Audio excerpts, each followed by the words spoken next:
जब कोई राजा किसी दूसरे राजा के राज्य पर हमला करके उसे कब्जा लेता था तो उसे क्या मिलता था? सबसे पहले तो खजाना। उस राज्य का सोना चांदी के साथ साथ जो हथियारों का भंडार गृह है और उस राज्य का जो गोदाम है जहां पर अनाज और चावल वगैरह रखे हैं, ये सारी चीजें उसकी हो जाया करती थी। लेकिन जो सबसे इंपॉर्टेंट चीज जीतने वाले को मिलती थी वो था लगान। दरअसल हारने वाला ये बात लिख कर देता था कि आने वाले दशकों तक वो लगान देता रहेगा जीतने वाले राज्य को, यानी कि एक परमानेंट कमाई का सोर्स मिल जाएगा जीतने वाले राज्य को। अब मैंने आपको ये क्यों बताया, जरा ध्यान से सुनिए, मैं आपको जो बताऊंगा। सबसे पहले स्क्रीन पर आप देखिए, कतर देश की जो इलेक्ट्रिक ग्रिड है उससे ईरान अपने आप को जोड़ लेगा, यानी कि अरब देश जो बिजली बनाते हैं, चाहे वो सऊदी हो, कतर हो, कुवैत हो, यूएई हो, इन सब की ग्रिड आपस में इंटरकनेक्टेड है। अगर कहीं पर एक जगह बिजली कम होती है तो दूसरे देश की बिजली पूर्ति हो जाती है वहां पर। खैर, अब इस इलेक्ट्रिक ग्रिड में ईरान अपने आप को जोड़ लेगा, यानी कि अरब देश भविष्य में जो बिजली बनाएंगे ये मिला करेगी ईरान को। इतना ही नहीं, $300 बिलियन का पैकेज देने को तैयार हो गया है अमेरिका ईरान को, यानी कि $300 बिलियन खर्च करके ईरान का जो इंफ्रास्ट्रक्चर है उसे दोबारा खड़ा किया जाएगा। जो पुल तबाह हुए हैं, जो बिल्डिंग्स तबाह हुई हैं, सड़कें तबाह हुई हैं, सरकारी ऑफिसेज तबाह हुए हैं, उन्हें दोबारा अमेरिका अपनी जेब से पैसा खर्च करके खड़ा करेगा। इसके अलावा तीसरी शर्त है कि ईरान पर लगे प्रतिबंध कई स्टेज में धीरे धीरे हटा दिए जाएंगे, जिससे कि वो कच्चा तेल भी बेच पाएगा और व्यापार भी कर पाएगा दुनिया भर के देशों के साथ। और सबसे मजे की बात, ईरान का करीबन 12 से लेकर $14 बिलियन का खजाना अमेरिका 30 सालों से कब्जा कर बैठा है, वो पैसा भी अनफ्रीज किया जाएगा, यानी कि वापस मिलेगा ईरान को। और हाँ, स्विट्जरलैंड में जब ये सिग्नेचर की जाएगी डील पर, तो उससे पहले ये पैसा अमेरिका को रिलीज करना है, यानी कि डील साइन होने से पहले ही ईरान को ये खजाना उसका वापस मिल जाएगा। और सबसे खास बात जो अभी तक मैंने आपको नहीं बताई कि इस सब के बदले ईरान क्या देगा अमेरिका को, जवाब है कुछ नहीं। जी हाँ, बस इस सब के बदले ये करेगा ईरान की स्ट्रेट ऑफ हॉर्मुज को खोल देगा, उसकी नाकाबंदी नहीं करेगा, वहां पर कोई सी माइंस नहीं बिछाएगा, बस इतना करने वाला है ईरान। कोई वो अपना न्यूक्लियर वॉरहेड किसी को नहीं देगा। जो एनरिच यूरेनियम है जिससे कि वो परमाणु बम बना सकता है, वो अमेरिका को नहीं मिलेगा।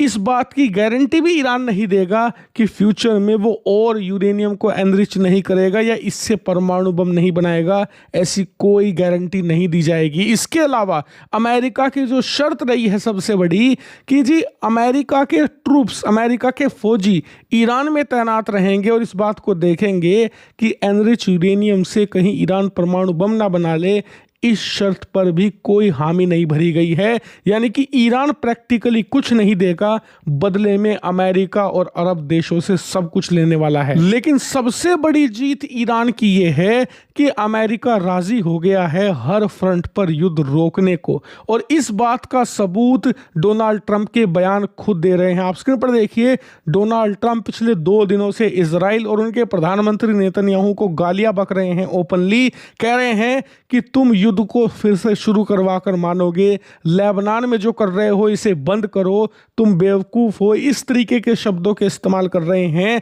क्योंकि वो चाहते हैं कि ईरान किसी तरीके से स्ट्रेट ऑफ हॉर्मुज खोल दे, और हॉर्मुज तब खुलेगी जब हर एक फ्रंट पर युद्ध रुकेगा, यानी कि सिर्फ ईरान के साथ नहीं, लेबनान, सीरिया, यमन के हुती विद्रोही, हर एक देश के खिलाफ इजराइल और अमेरिका हमले रोकेंगे, तभी ये डील लागू होगी। और फिलहाल इजराइल इस मूड में नहीं है और इसके लिए वो अमेरिका से टक्कर लेने को भी तैयार है। इजराइल के डिफेंस मिनिस्टर ने साफ कह दिया है कि हम इस डील की निंदा करते हैं और हम अमेरिका के गुलाम नहीं, अमेरिका की ये डील हमें नहीं बांधती, अगर भविष्य में हमें लगेगा हम ईरान पर भी हमला करेंगे। और यही एक खतरा है जिसे देखकर कहा जा रहा है कि ये डील अगर साइन भी हो गई ना, तो भी इजराइल शायद इसे नहीं मानेगा और ये पूरी तरीके से लागू हो ही नहीं पाएगी। लेकिन ईरान को फर्क नहीं पड़ता।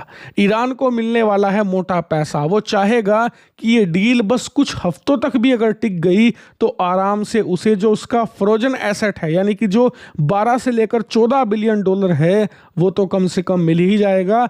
उसकी मदद से वो परमाणु बम भी बना लेगा और असला और खरीदेगा चीन और रूस से, जिससे कि अपनी सेना को ताकतवर बनाया जा सके। यानी कि ईरान के लिए हर एक सिचुएशन में विन विन सिनेरियो है। अगर डील कोलैप्स कर जाती है, युद्ध फिर से शुरू हो जाता है, तो भी वो फायदे में है। अगर डील हो जाती है तो जो शर्तें इस डील में हैं उससे तो वो और भी ज्यादा फायदे में है। लेकिन ये बात आप आज लिख कर ले लीजिए, याद रखिएगा मेरी बात, अगर इन्हीं शर्तों पर ये डील होती है ना, तो 2 सालों के अंदर आप ईरान के पास परमाणु हथियार देखोगे ही देखोगे। सवाल ही नहीं उठता कि इन शर्तों के साथ ईरान परमाणु हथियार नहीं बना सकता, बल्कि इनके साथ तो वो और जल्दी बना लेगा।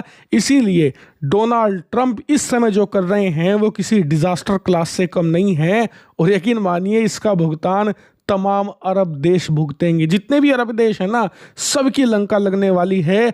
लेकिन भारत के लिए अच्छा हो गया है, क्योंकि फिलहाल स्ट्रेट ऑफ हॉर्मूज खुल चुका है। भारतीय जहाज जो महीनों से अटके हुए थे स्ट्रेट ऑफ हॉर्मूज में, पर्शियन गल्फ में, वो रवाना होने शुरू हो गए हैं और जल्द ही भारत पहुंच जाएंगे। इसके अलावा कच्चे तेल के दाम भी $90 पर बैरल से नीचे जा चुके हैं और ये बहुत तेजी से जा रहे हैं। और मेरे हिसाब से ये सही वक्त है भारत एक्शन ले, ज़्यादा से ज़्यादा गैस मंगा ले अरब देशों से, क्योंकि इस डील का मुझे तो भरोसा नहीं है कि ज़्यादा लंबे समय तक टिकेगी। इसीलिए अपने जो रिजर्वायर हैं उन्हें फुल ठसाठस भर लें, क्योंकि इस बार युद्ध शुरू होगा तो महीनों तक ख़त्म नहीं होगा।